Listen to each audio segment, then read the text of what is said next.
now. And that will enable us to get going. Lovely.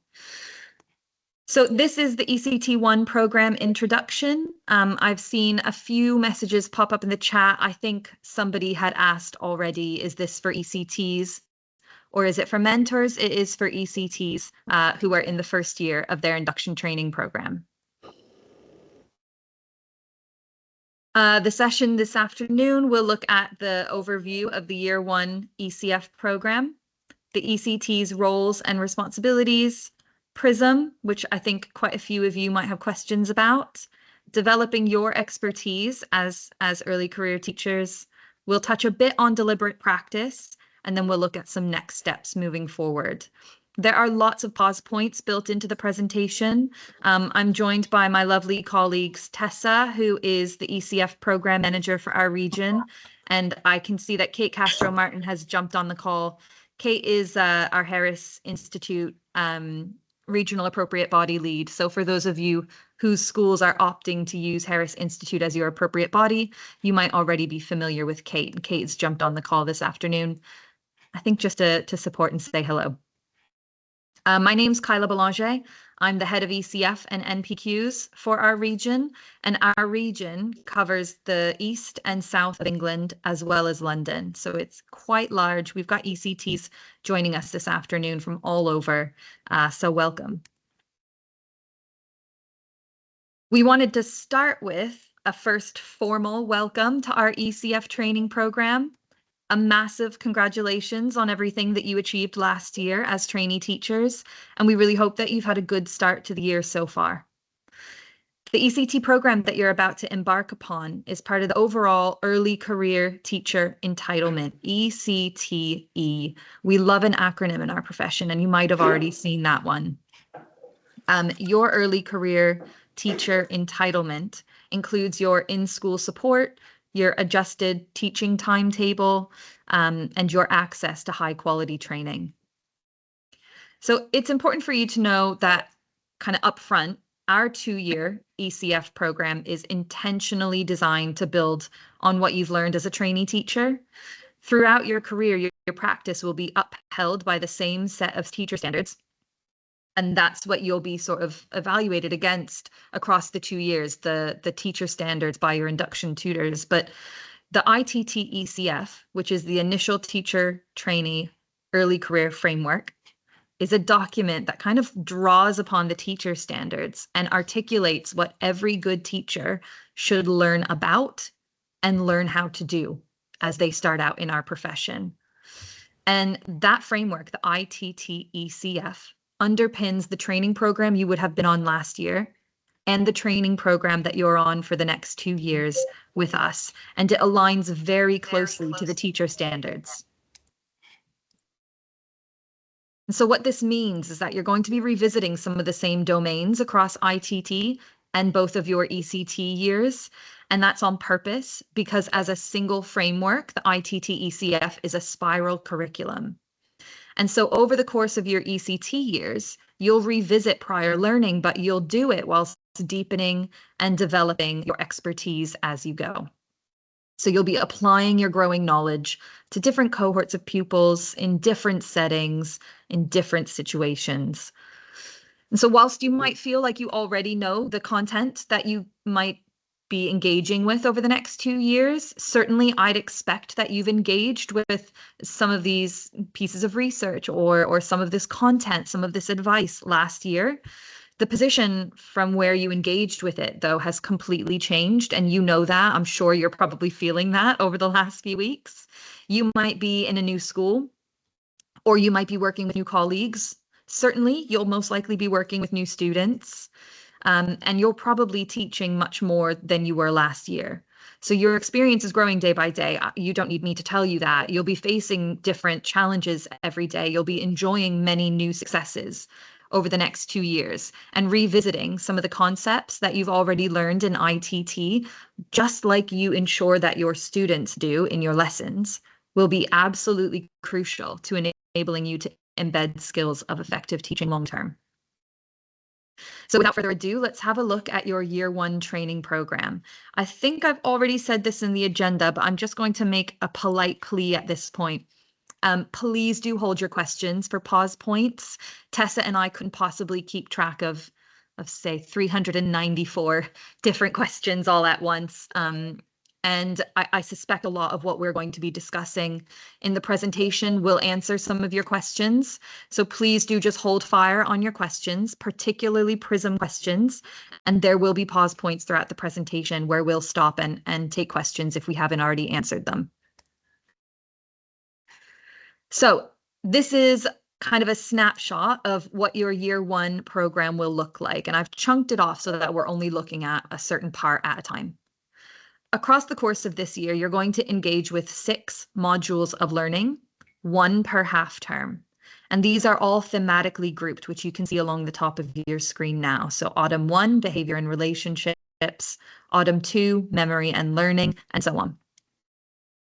All year one ECTs start with behavior and relationships this half term. And I'm sure you can imagine why that's the pertinent focus right now. But from Autumn 2 onwards, our ECT program offers schools a really flexible choice in the sequence of study for the remaining 5 modules. And that's why you can see arrows moving from Autumn 2 to Spring 1 or back again. So an example of this, or what this might look like, is if your whole school CPD is focusing on assessment in Autumn 2, then it's likely that your induction tutor is going to rearrange the module sequence of your learning so that it matches your school's whole approach to CPD. So that in Autumn 2, rather than looking at memory and learning, you would be in line with the rest of the teachers at your school learning about assessment in your training program. So induction tutors can formalize this bespoke sequence on their PRISM accounts, and the self-study that's released for you will be automatically updated every half term based on the sequence that your induction tutors have put into their PRISM accounts. And what that means is that some ECTs will be completing modules in different order than others. You may very well not be doing memory and learning next half term. You might move on to adaptive practice straight away. And in Spring 1, you might look at subject and curriculum. But that isn't a problem at all. The modules will automatically update for you on PRISM as your induction tutor enters the sequence they'd like you to follow. And your live training sessions that I'll talk about in a moment are designed to stand alone from your self-study.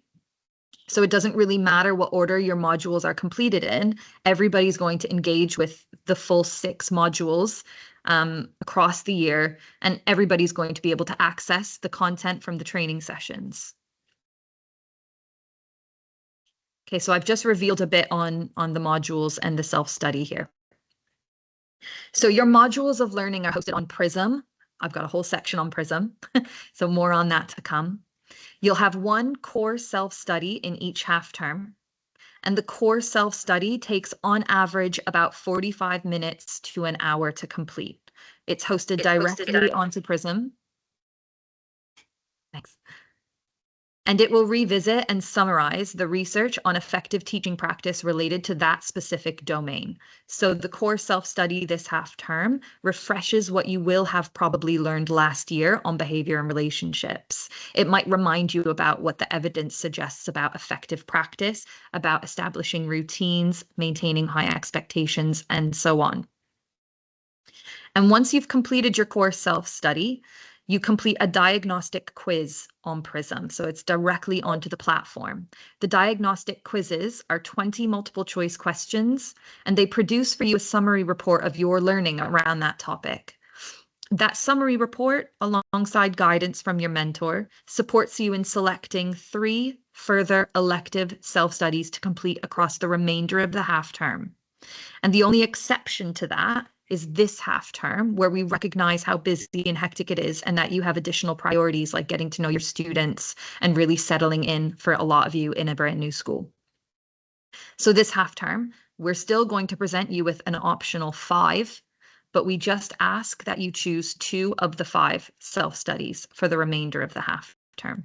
I'll show you what this routine or this pattern looks like across a whole half term. So we will take a step back in a moment to sort of look at how you might pace yourself across a half term.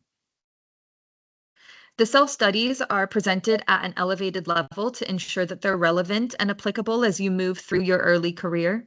And the focus will be really on embedding the learning and reinforcing your understanding and thus developing stronger mental models that can be applied to best impact on people learning. The local training seminars that you will attend, you can see now in light green along the bottom. These are your live in-person training sessions. They're designed to consolidate implementation and support you to embed any improvements to your practice. And they offer you opportunities for deliberate practice in the sessions as well. You've got one live in-person training session per half term, and they'll be delivered at a school in your local area. And we will be in touch very soon to let you know where it is that you go to attend training. And I want to signpost here that whilst adaptive practice, and this is really important for so many of us teaching in schools right now, whilst adaptive practice is in this default sequence, not scheduled to come up until summer 2, it is actually underpinned. It underpins all aspects of the program. So within every single module, you'll be exploring that learning through the lens of adaptive practice as well. Will ensure that you kind of are touching upon strategies that help you meet the diverse needs of your pupils. And we'll make sure that that is integrated into every element of your training so that if you follow this default sequence, you don't have to wait until summer 2 to support your pupils or to learn about ways in which you can support pupils that have the most need.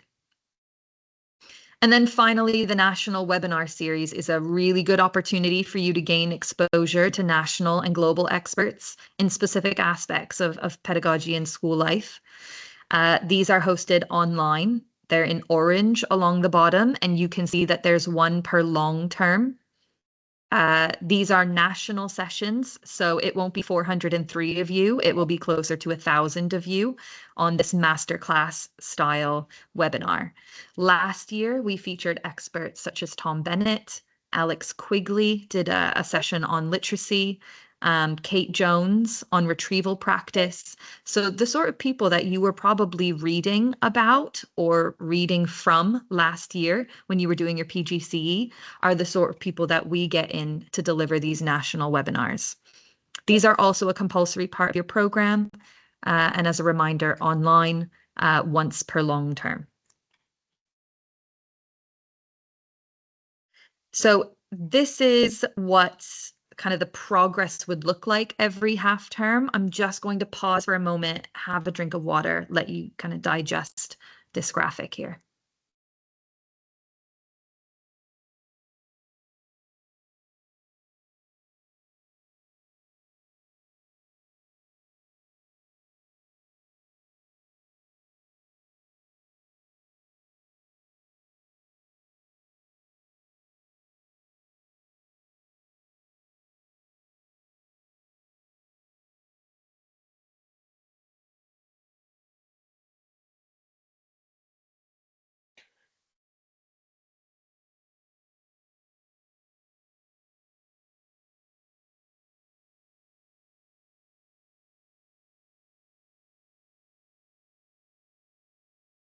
So the kind of modules are designed to be a little bit front loaded. Every half term, the first thing that you'll be engaging with is the core self-study.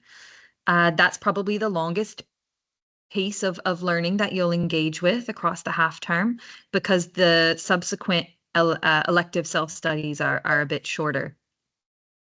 You do the core self-study and then you do the diagnostic all directly onto Prism. And that should bring you to about week 2, 3 of every half term, I would say. And then from that point onwards, you're completing a pattern that works for you in your timetable. You're completing 3 out of 5 elective self-studies. So you'll be given access to all 5, but you only have to choose 3. And the exception to that being this half term, where we only ask that you complete 2 additional self-studies. In order to get the very best out of this program, it's really important to understand like what the expectations are in terms of your engagement and sort of your buy-in into your own self-development. So I think we'll visit that part next. As qualified teachers, you'll naturally be taking a more active role in developing your practice. And so in doing that, you'd be keeping up with your self-study materials on Prism every half term. You'll also be attending weekly meetings with your mentor to support your development. I'm sure you know this already, but your weekly mentor support is an entitlement of every year one ECT in induction, weekly support. So please do reach out to your induction tutor, your appropriate body, or us if you feel like that's not being prioritized, because all of the research suggests, and I'm sure you know, that your mentor has the highest impact on your development over the next 2 years. And we want to make sure that that element of your package of support is really high quality. Each week or so, your mentor should be dropping in to see you teach. These are going to be really short, probably just 15 minutes or less, and purely formative drop-ins. They're not going to be written up in any formalized way. There's not going to be a collection of evidence, and they're not going to be submitted in any way. It is just your mentor dropping in to see you teach so that they can give you feedback that is focused on your practice. And your meetings don't fall into the trap of only talking about administrative work or just marking. Those things are really important, and there's a place for those things in your meeting, but we want the focus to be on your development and supporting your classroom practice.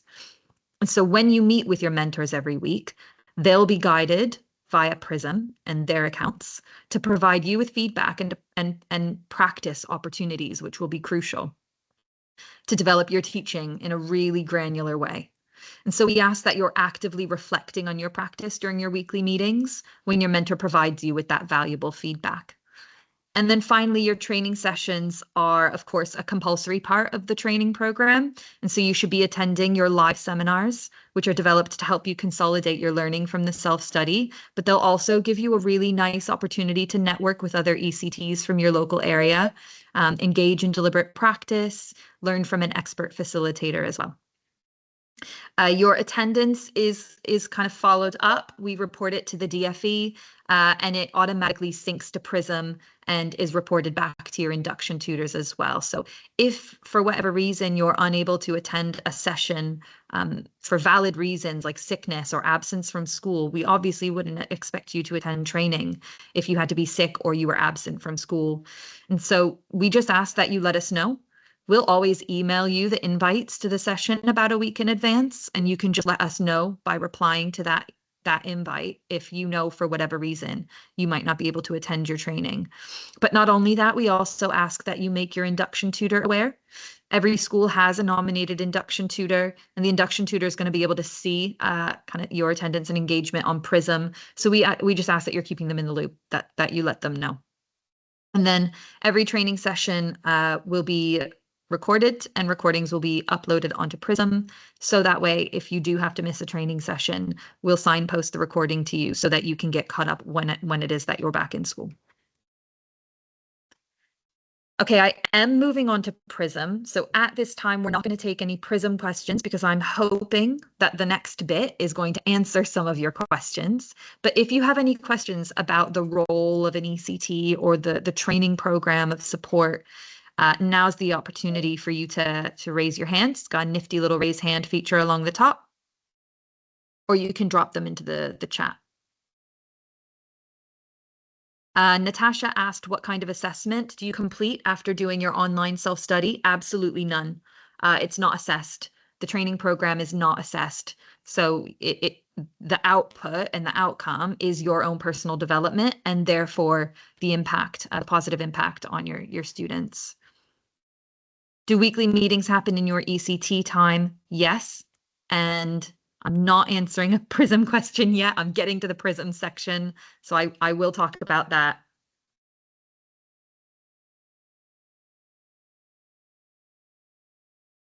Natasha also asked, what does the diagnostic consist of? So the diagnostic is a series of 20 multiple choice questions immediately after you finish the core self-study, and that is just there to help guide you towards picking 1, 2, 3 of the elective self-studies.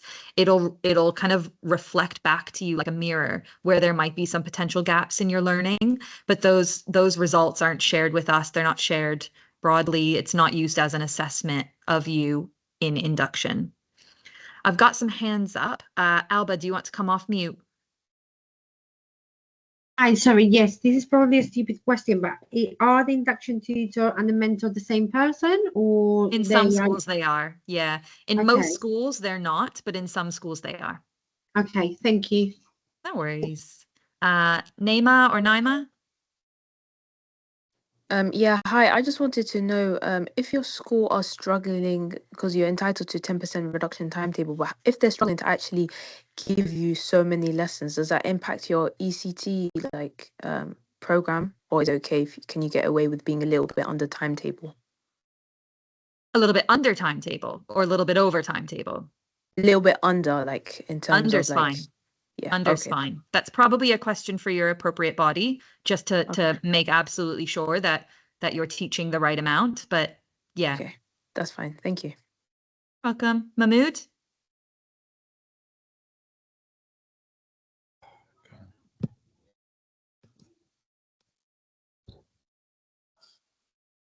Or Ashley?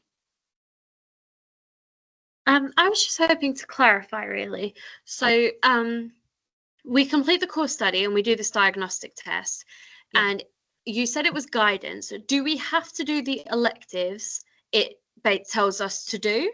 No. Okay, so it's a pretty good indicator of what we should do. Yeah. And my other question was, would you be able to give us like just a quick example of what one of these electives might be, just so we have an idea? Yeah, so the core self-study will be like broad brush strokes of the sort of foundational learning around that topic. So say we're talking about assessment. Then one of the electives will be a sharper focus on one specific area under that domain. So if the broad brushstroke core self-study is kind of going through like formative assessment, summative assessment, effective feedback, then the electives will drill down into those areas deeper. So a single elective might really drill into the research behind giving feedback effectively to move students forward, and it'll give you examples of that.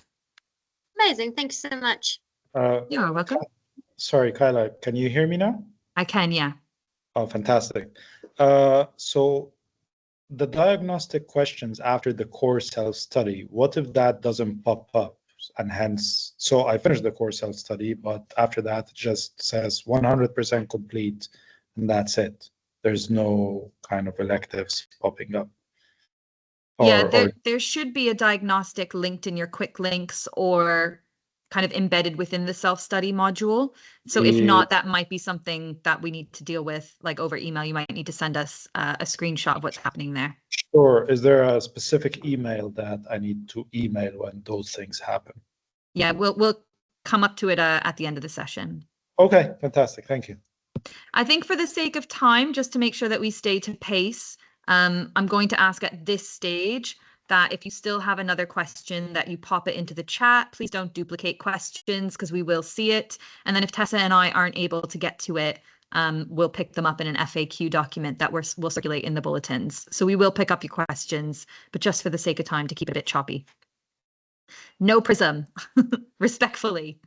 The Prism section is coming. So please don't start populating the chat with any Prism problems at this point.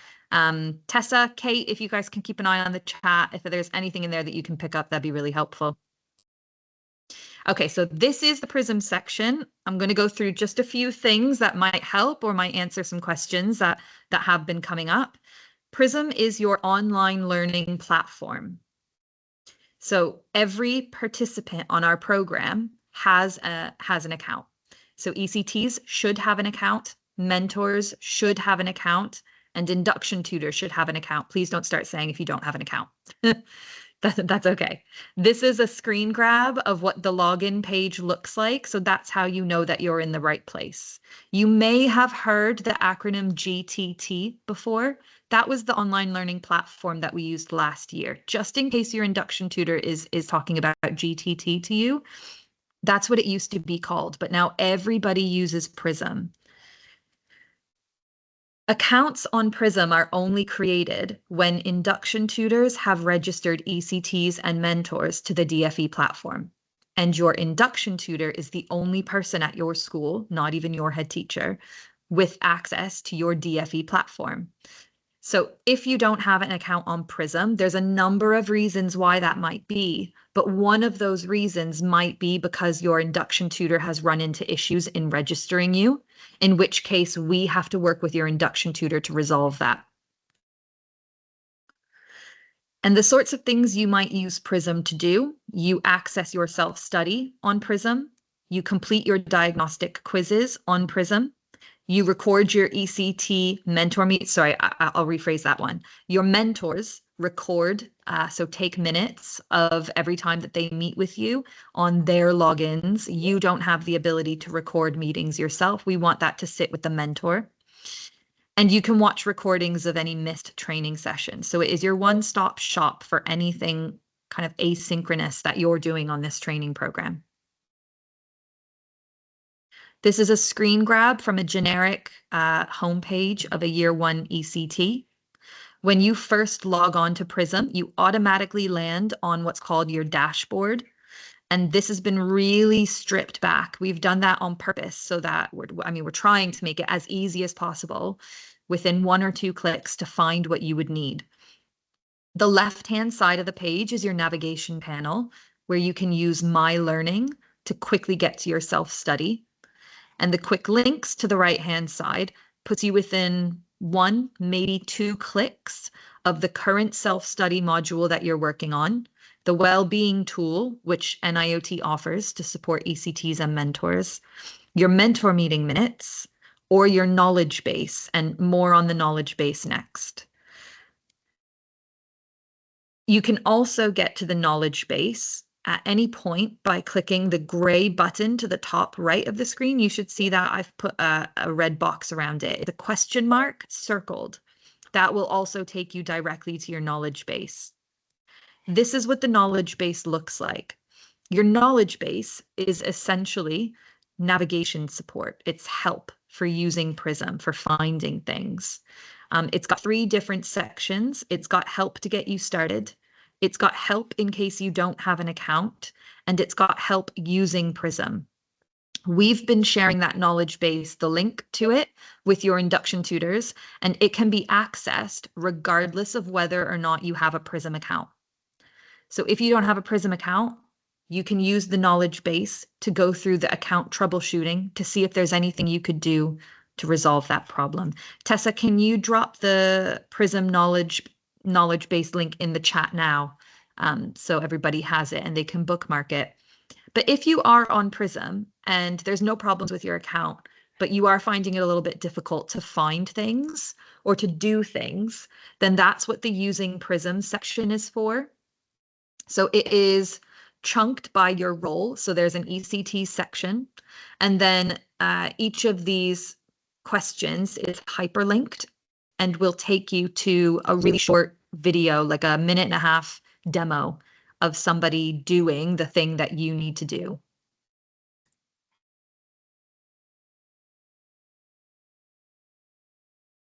So I'm just going to go back here. Your knowledge base can be found by clicking knowledge base from your quick links. I just remind everybody politely to get yourselves on mute once you get into the session, please, and thank you. And then it can also be found by clicking the button in the top right corner with the question mark circled. So that will provide you with some navigation support, and Tessa's going to drop that in the chat if she's not already. And so a little bit of what to do if. So if you don't have a Prism login, and at this point, everybody should. So if you don't, or if you don't see anywhere where you can view mentor meeting minutes, or you don't seem to be linked to your mentor and they can't start recording your meetings, or if you don't think that you have the correct self-study, so if you think you don't have the correct self-study, we just ask that you notify your induction tutor as a first port of call. Your induction tutor has to check a number of things. So if you just come directly to us, or if you're dropping it in the chat right now, we will just have to go to your induction tutor. So we ask that you make sure that your induction tutor has registered you on their DFE portal, that they check your registration and that the details are correct. They'll be able to check their Prism account to get you paired up with your mentor. If they don't have an account on Prism where they can't access their account, then that might be the problem. And we've got to work on that problem before they can pair you up. And then your induction tutors will contact our ECF team if they need further support. Okay, I can see a few things going on in the chat. And I appreciate 424 people on a single call is probably not the time to start troubleshooting Prism. If you don't have an account, pop us an email. We're contacting everybody every week with the weekly bulletin. And Tessa, can you please put the ECF at Harris Institute email address in the chat now so people know how to get in touch? But we are kindly asking that if you don't have a Prism account, you go through your induction tutor, because it might be that you're not the only ECT or mentor at your school. And in fact, rather than receiving 10 separate emails, your induction tutor can send us an email with a list of the problems and we can tackle it with them. So I think that would be most helpful at this point. Okay, I'm going to take another opportunity to have a bit of a water break. Have a read of the quotation on the screen now.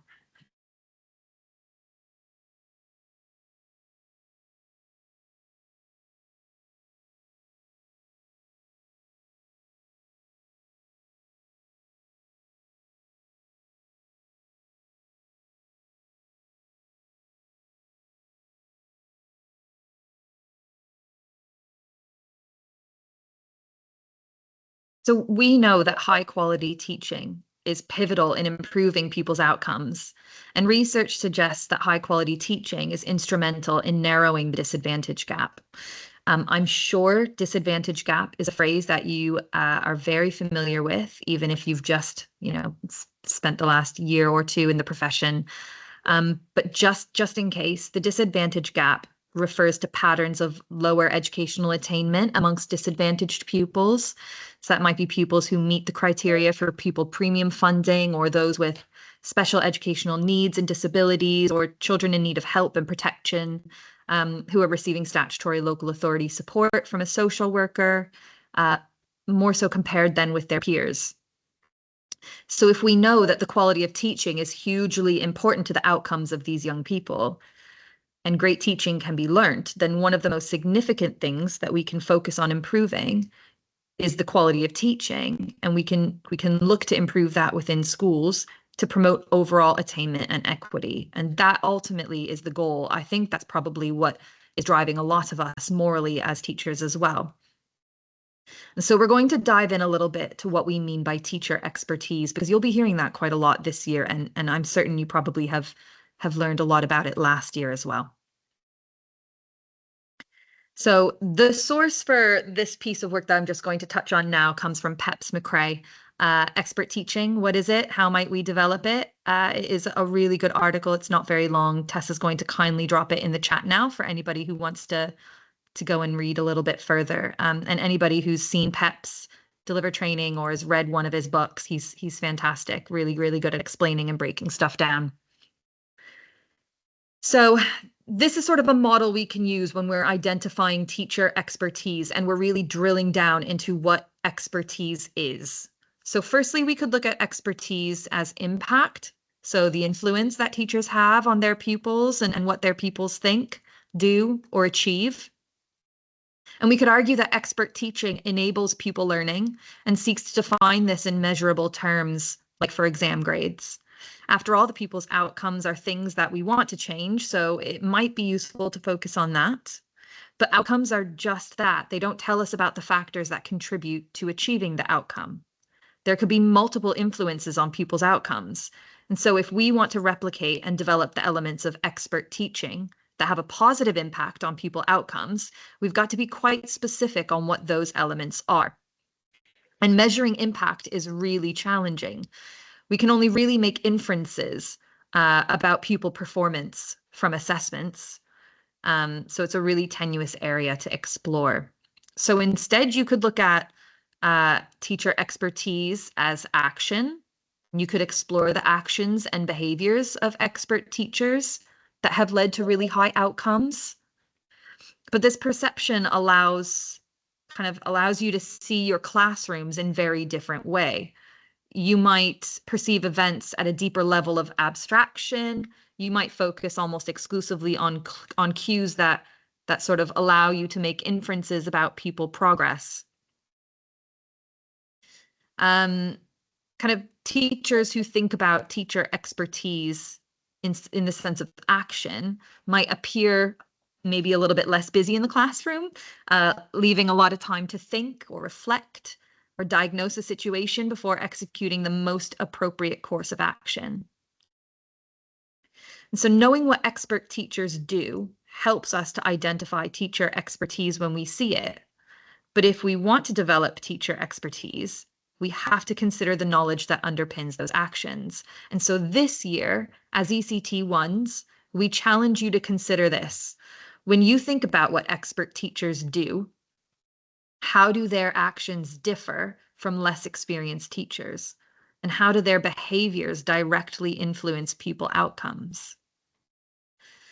And then finally, when we're thinking about teacher expertise, we've got to consider the strength of expert teachers' mental models.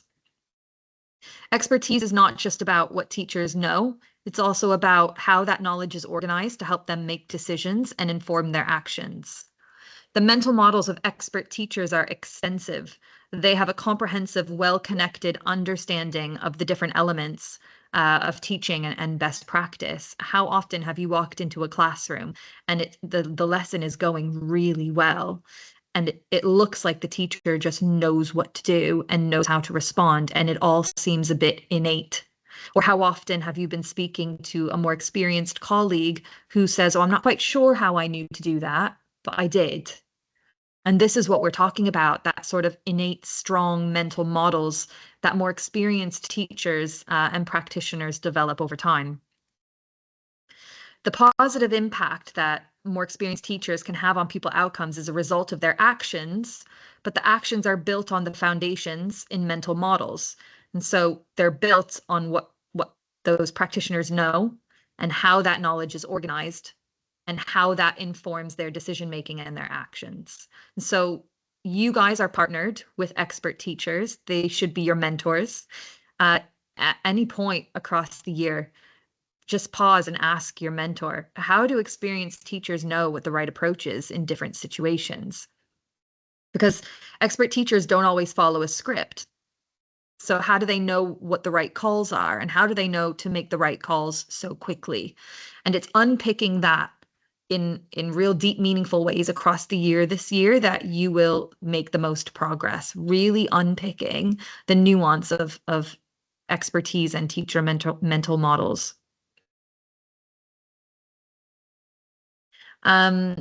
This graphic and sort of some of the learning around what I'm about to talk to you about is rooted in an interesting blog. So Tessa's going to link to that in the chat now. That comes from Ambition Institute, from Tom Rees and another contributor who I've just completely forgotten the name of, but it's titled The Hidden Knowledge of Experts. It's really interesting. So mental models are how an individual might make sense of the world. When the mind is presented with new information, it searches the long-term memory for any prior knowledge that supports the understanding and processing of the concept. I'm sure in your ITT programs, you will have encountered Daniel Willingham's simple model of the mind, especially when you were learning about cognitive load, short-term to long-term memory, embedding learning over time. That's sort of what we're talking about here. When you teach your students new information, they're constantly looking for opportunities to anchor that new information in stuff they already know. And that's the long-term memory, searching for prior knowledge. And if the mind finds some useful knowledge to support the working memory, then the newly acquired knowledge is added to a web of ever-growing information. And that's how we start to see mental models form. And that's what's going to be happening with you across the course of this year. It's certainly what was happening across the course of last year, as well as you developed your teacher expertise. So we all see things differently. We all have access to different mental models based on our knowledge and our experiences.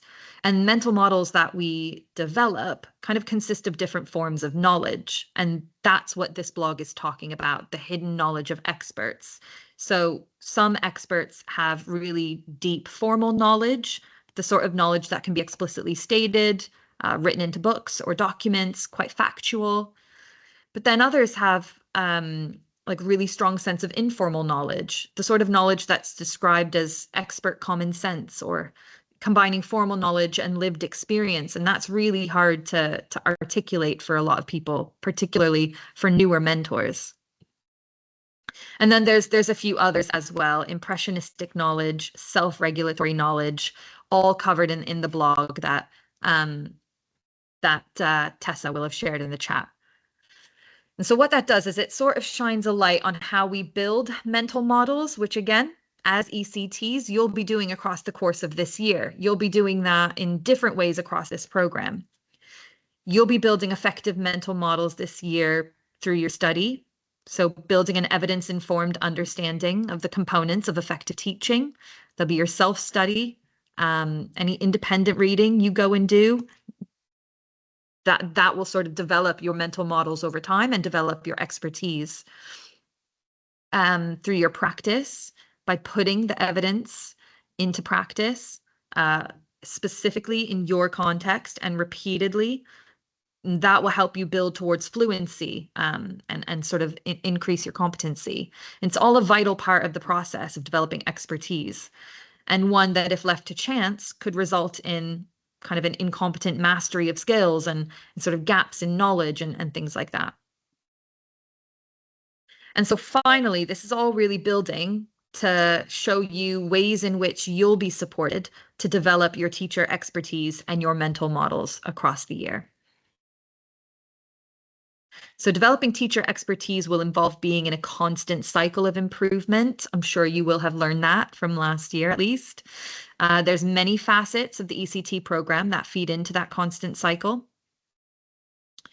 The National Institute provides a strong theoretical foundation by engaging our ECTs in research, self-reflection, targeted learning, and helping you understand and apply effective teaching practices. And meanwhile, your school-based support complements this by offering really practical hands-on development through your mentor guidance, your reflections, your feedback, and ensuring that the theory learned is reinforced and tailored to your specific context. And so together, those two things, they create a balanced approach of support for you, but other ways in which you'll be supported to develop your expertise across the year. The diagnostic activities are really going to drive your personal reflection and assessment. You're going to focus and drill down on really specific aspects of teaching and how to apply them to your practice. And it's your local seminars that's going to consolidate all of that for you. It's going to help you deepen your understanding of the research, but more importantly, and I've been using this phrase with your mentors, the so what. It is really great in our profession if you are well read and you are current with the emerging evidence base. But the so what is what matters. So what that you read that if it's not translating into the classroom. And so that's really what ECTs are focused on in their first year, is deepening their understanding, yes, but engaging in constant practice to really focus on that implementation in your classroom. Your mentor meetings are going to also help you develop mental models. You'll be reflecting on the results of your diagnostic with your mentors. And your mentors are going to be using an observation and feedback model that is going to help provide you with cycles of feedback that move your practice forward, and will be really focused on moving your practice forward this year. And then finally, for those of you that trained with us in ITT, or I know certainly Ambition, Teach First, a lot of the other lead providers for ITT, they use extensive deliberate practice models. Deliberate practice, for those who don't know, is really crucial to teacher development. It's really crucial to any learning and application. But it'll be explored in detail in your first training session with your facilitators. But I'm just going to touch on it now so that you know what to expect. Deliberate practice really focuses on developing your expertise by tailoring like really short bursts of practice and guidance from peers or experts. So in your local seminars, you'll encounter scenarios that you'll unpick together as a group, but then you will practice implementing a solution. So you might be scripting a response. You might practice delivering a certain response to a challenging scenario with your peers so that you're practicing in a safe space before you get, I'm a secondary school teacher, so I always joke and say, you know, the first time to try something isn't in front of 30, 15-year-olds. Nobody's more critical than a 15-year-old or 14-year-old. But the kind of point of the constant visits of deliberate practice is so that you're practicing things in a safe space, either with the guidance of your peers or facilitators in the training sessions, but also your mentors as well in your weekly support. So just to expect that in your training sessions, to expect it in kind of the support sessions that you have with your mentors. Okay, I have whizzed through quite a significant amount of content there. So I will pause now for another little bit. Tessa, or Kate, I might just ask one of you to come off mute. Is there anything that's kind of coming up as a repeated question in the chat that might be worth me exploring?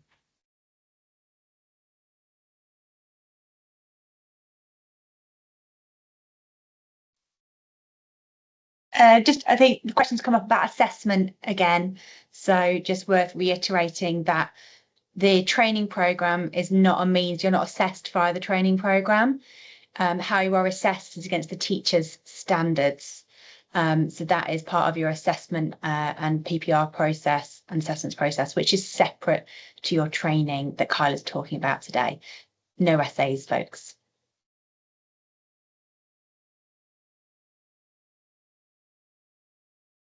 I think otherwise we're just still seeing lots of PRISM issues. And so I think reminding that, yeah, I think if you pop it in the chat here, it might get lost. So best thing is to check in with your induction tutor and have them email us if it's still, if they're still struggling to get access. Yeah, and just a polite plea of a bit of grace right now. We're experiencing such a significant volume of emails, so we will get back to you, but it won't be, you know, within a few hours of the initial email. And a lot of the sort of problems that are still remaining 3 weeks in are a bit more complicated. And so sometimes they involve, you know, multiple people. We've got to go back to the DFE directly to untangle some things. So we do just ask for some patience. I think it's worth saying at this point that Tessa and I have made sure to download all of your self-study. Sorry, not all of your self-study, but certainly your core self-study for this half term and attach it as a PDF to our weekly bulletins. I think, Tessa, based on this, I'm getting the impression that perhaps we need to do that next week as well. We're certainly doing it this Friday. So if you aren't online yet on PRISM, you still have access to the core self-study, and then we'll reassess moving forward whether or not we attach the electives. But for now, everybody has at least the core self-study, so there's that. Mahmood, you've got your hands up?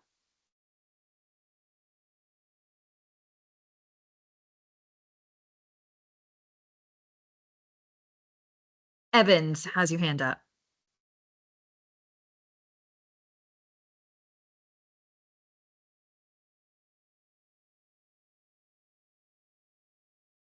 Might just be an accidental hand up.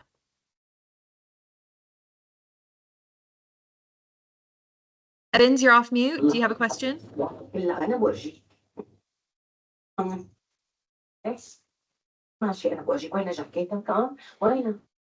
Okay. Andrew? Yes, good evening. Hiya. I've managed to log on to PRISM. Sorry, another question about PRISM. I don't think it's the same as others. I've completed my first course, but I don't have the diagnostic. It's not popped up yet. You're the second person to say that tonight, so Tessa and I are going to look into this as soon as we Okay. finish the call, and we'll get an update in your bulletin on Friday morning if we discover that there's a more widespread issue. So no need to kind of email in and let us know if you also don't have access to the diagnostic. If two separate people are saying the same problem, then that's telling Tessa and I that we've got something to look into. But thank you for letting us know. No problem. Thank you.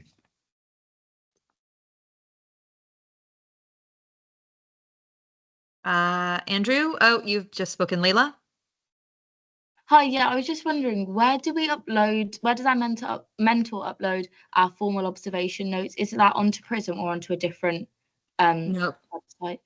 Prism is your training platform. Anything formal about your statutory induction, like your formal reports or your formal assessments, that needs to go to whatever platform your appropriate body is using. And there are a lot of different schools using different appropriate bodies on the call. So I'm not going to confuse anybody by saying where that needs to go. I would just ask your induction tutor, because your induction tutor should know who your appropriate body is and what that platform is. Okay, thank you. You're welcome. Okay, in a shocking turn of events, we have finished quite a bit earlier, but I can see that there are a lot of people with questions. So I'm going to leave this up on the screen now. To the left-hand side is a QR code, which will take you to the feedback form. Please do leave feedback, but please kindly don't put any issues that you might be having with Prism on the feedback form, because again, Tessa and I will be reviewing your feedback next week. The Prism issues, that needs to be done with your induction tutor emailing in to us so that we can dig into stuff. Please just share feedback on how the session tonight went. If you kind of got the information that you needed, any feedback that might help us adapt these for the next cohort of year ones next year. And then for anybody who might have forgotten or wasn't able to record their attendance at the start or joined us a little bit later, please do use the QR code to the right-hand side of the screen to record your attendance to the session. I will be giving you guys some next steps. So I'll start taking a few more questions for another few minutes while people make a start on the feedback form. It's not long, and get themselves registered. So I'll go to Chloe.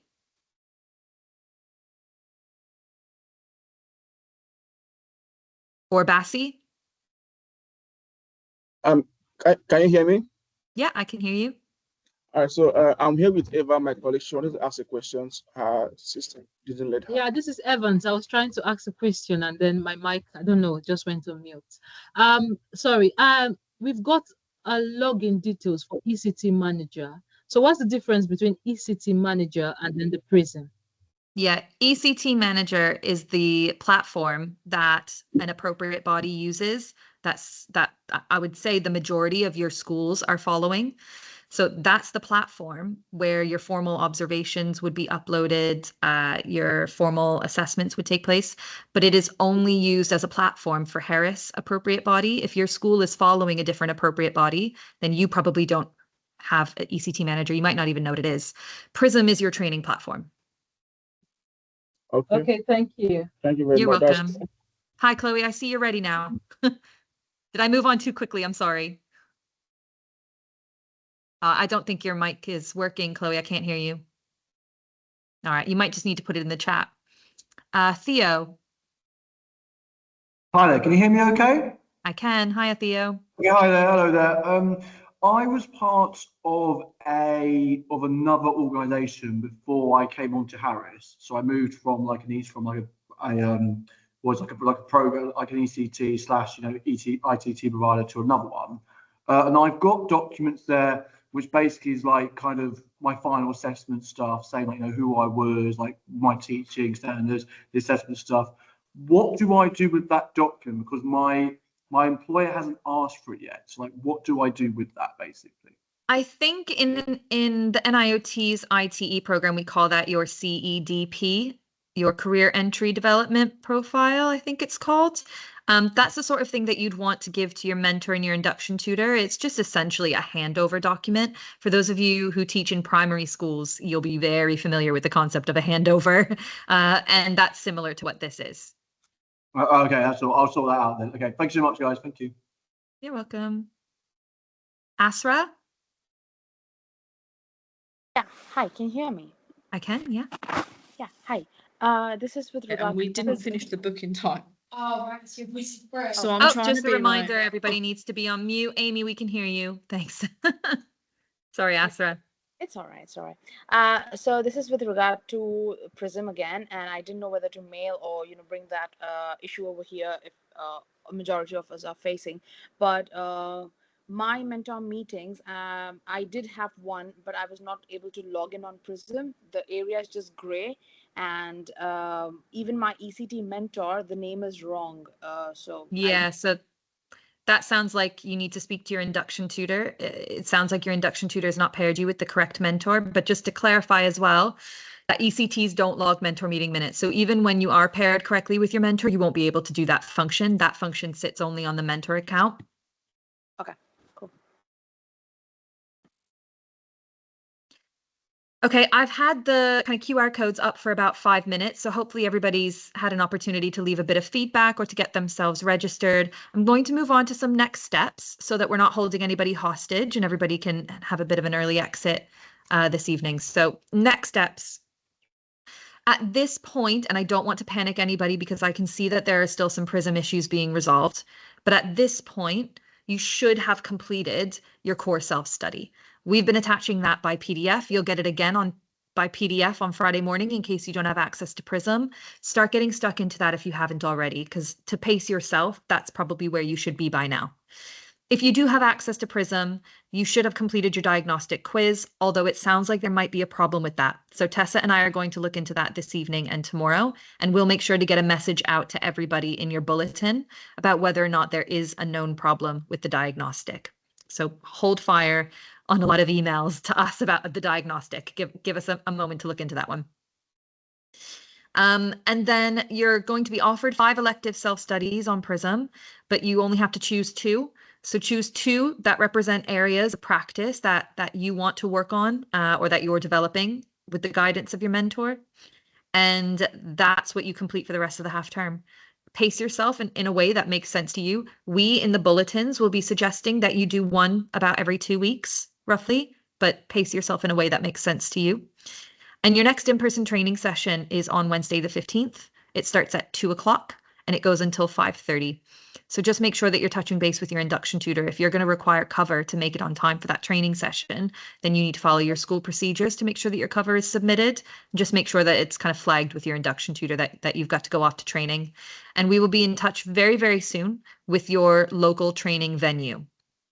We've not really told many people where you're training. We're still firming up 1 or 2 of our venues, and then we'll get an email out to everybody so that you know where you're going, but it is within your local communities roughly, so you won't have to go too far.